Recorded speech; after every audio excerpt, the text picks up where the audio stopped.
I always sensed that he carried with him a terrible burden, a secret of some description. Perhaps it was a family secret, passed down from one generation to the next. I dare say old Thomas Ager would have shared the burden in his time. But that is all in the past, and we must always look to the future. Can I ask some other questions? Can I ask you about the church? Of course you may. Go ahead. Who is that in the painting?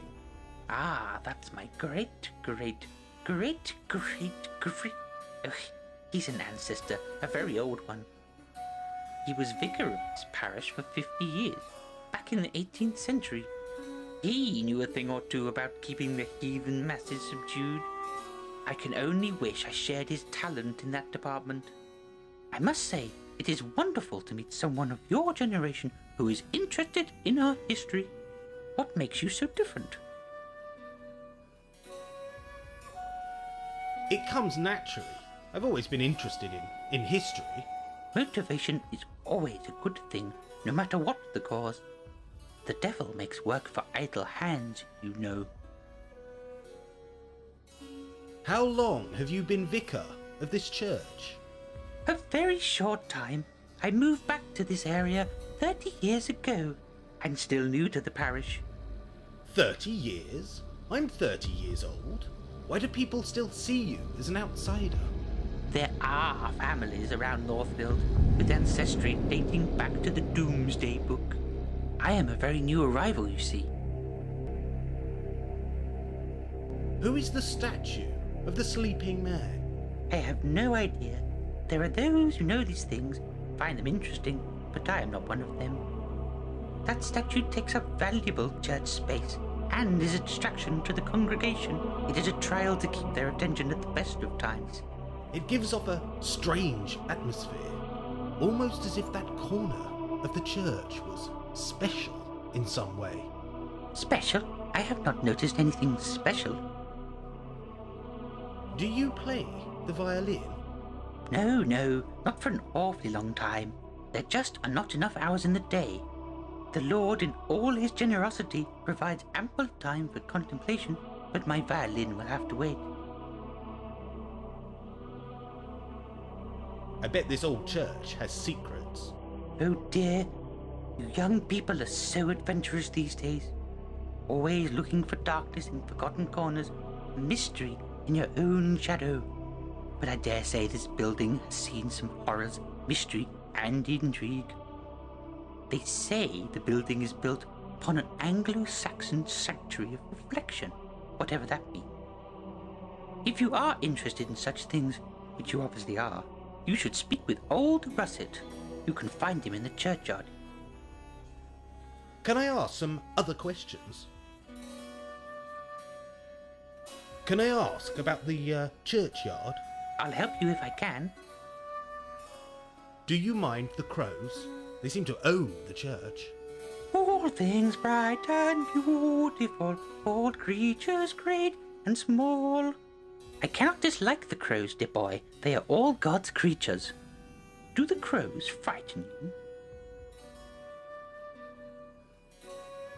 No, but they are rather maudlin, especially in a churchyard. The old faith in these parts believed that the crows were spies and messengers of the Dark Lords and Earth Gods. Silly, superstitious nonsense. Although I must admit that they do seem to watch our progress through life with envious eyes. Why is the church so isolated? The Black Death, my boy, the Black Death. There was once a thriving community based around the church tower. When the disease struck the village, it came with no warning. Whole generations were lost overnight. Terrible, terrible tragedy. No evidence of the old village remained, as many of the buildings are now hidden by the encroaching woodland beyond the church wall. The churchyard is kept very well for such an isolated spot. Oh yes, Mr. Russet keeps the place looking spick and span. he's not hiding from the crows. He hates the feathered fiends. They terrify him, in fact. Can I ask some other questions?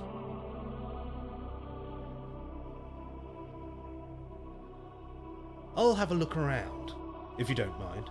Feel free to wander God's house.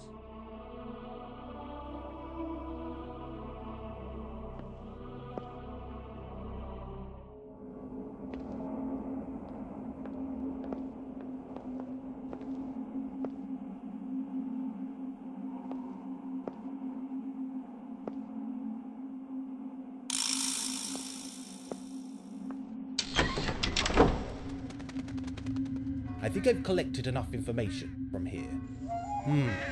Time to return to town.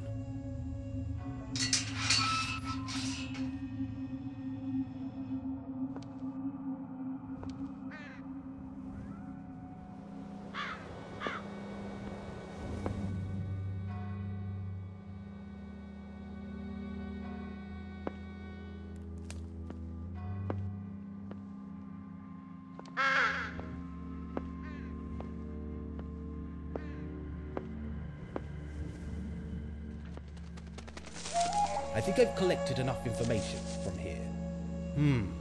Time to return to town.